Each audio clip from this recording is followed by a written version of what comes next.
Good morning, Year 8. Welcome back to your lessons on multicultural poetry. We're moving on to a new poem today. The picture below is drawn to represent the poem that we're studying.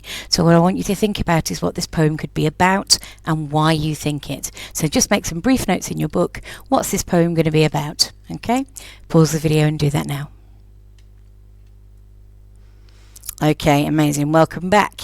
Right, so the poem that we are studying is called The Hunchback in the Park. Okay, and we're going to look at what the speaker's thoughts and feelings are.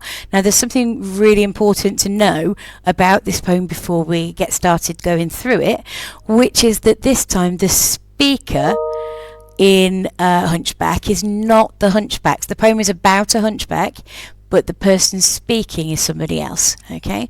So we're looking at the speaker's thoughts and feelings towards the hunchback. So I'm going to read you the poem. It's in different stanzas, so we're just going to go through it as we do. If you can spot any language features, such as maybe similes, adjectives, alliteration, things like that, you can make a note of those. If you have a printer at home, I would recommend you Google The Hunchback in the Park full text and then print that off. But otherwise, you can just write in your book the things that you need to know. Also pay attention, does it rhyme, for example? The hunchback in the park, a solitary mister, propped between trees and water, from the opening of the garden lock that lets the trees and water enter until the Sunday sombre bell at dark. Eating bread from a newspaper, drinking water from the chained cup that the children filled with gravel in the fountain basin where I sailed my ship, slept at night in a dog kennel, but nobody chained him up.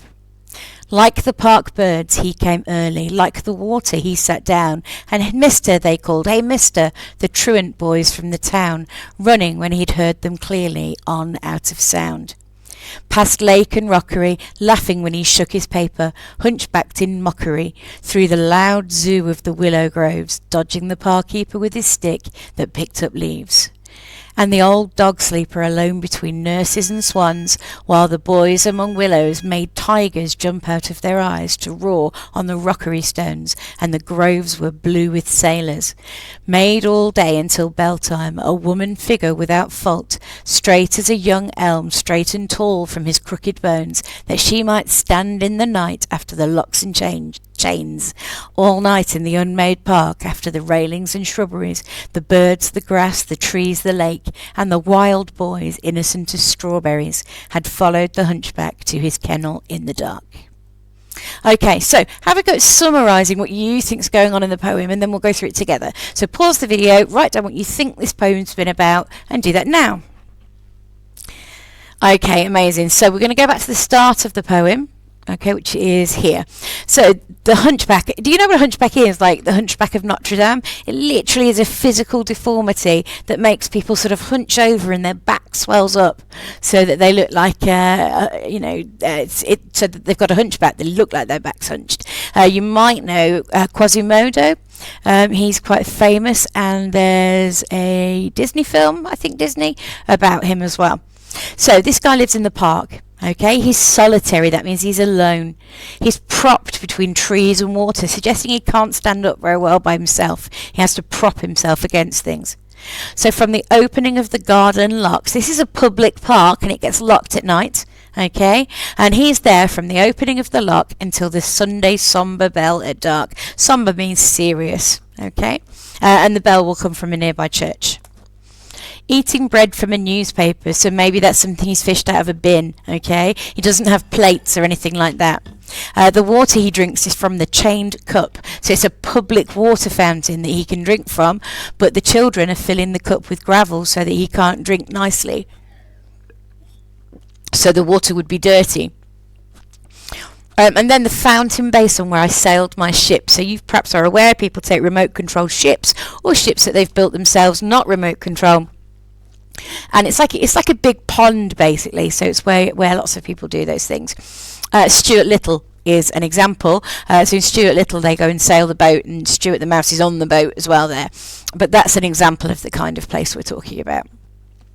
So the hunchback then slept at night in a dog kennel, but nobody chained him up.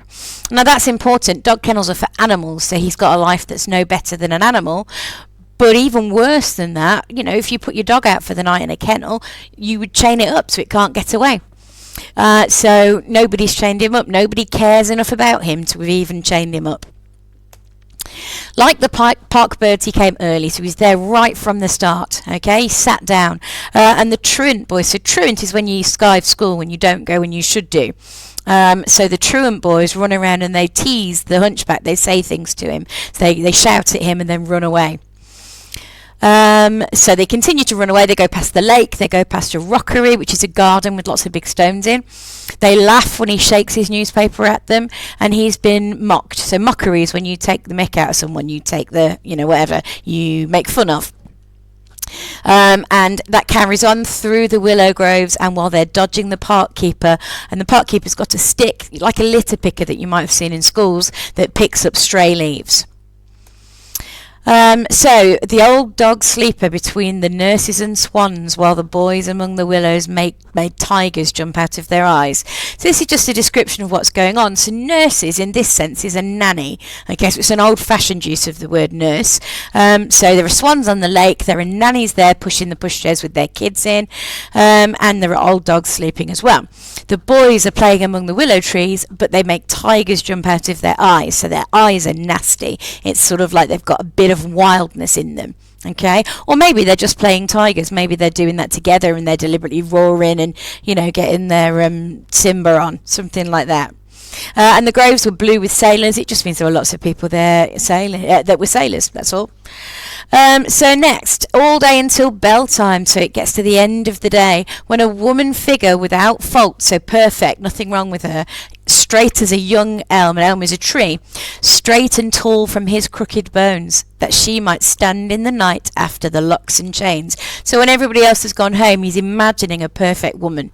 Okay, because he hasn't got any friends. He certainly doesn't have a girlfriend, so he's imagining one. And she's perfect. She stands up straight, kinds of things. And after the locks and chains, all night in the unmade park, after the railings and shrubberies is a bush, the birds, the grass, the trees, the lake, and the wild boys, innocent as strawberries. That's a simile, innocent as strawberries. It's a weird one. I've never really thought of a strawberry as an innocent thing myself. Had followed the hunchback to his kennel in the dark. Okay, so he's sleeping in a dog kennel inside the park. Okay, so having been through that, can you go back to your summary please and add to it based on the information that we've just talked through? So pause the video, do that now. Amazing. Final task then for today, remembering that the speaker is watching the hunchback. So the hunchback isn't the speaker. So from the narrator's point of view, while he watches the boys tease the hunchback, while he notices the hunchback, you know, eating bread out of the bin and drinking from a dirty cup in the lake, being teased by people. So what do you think that the speaker is thinking and feeling, and what are the reactions that they've got there? So just have a go. Obviously, if you can't print this out, you can't do it in this, you know, style, but you could still give us subheadal thoughts, feelings, reactions, and work through those bit by bit. If you can print this off, or if you want to trace it and draw it, that's fine, and have a go at filling this in. This is important that you do this in a reasonable way, because you're going to then use this task in future lessons. Okay, that's it from me for today. Take care.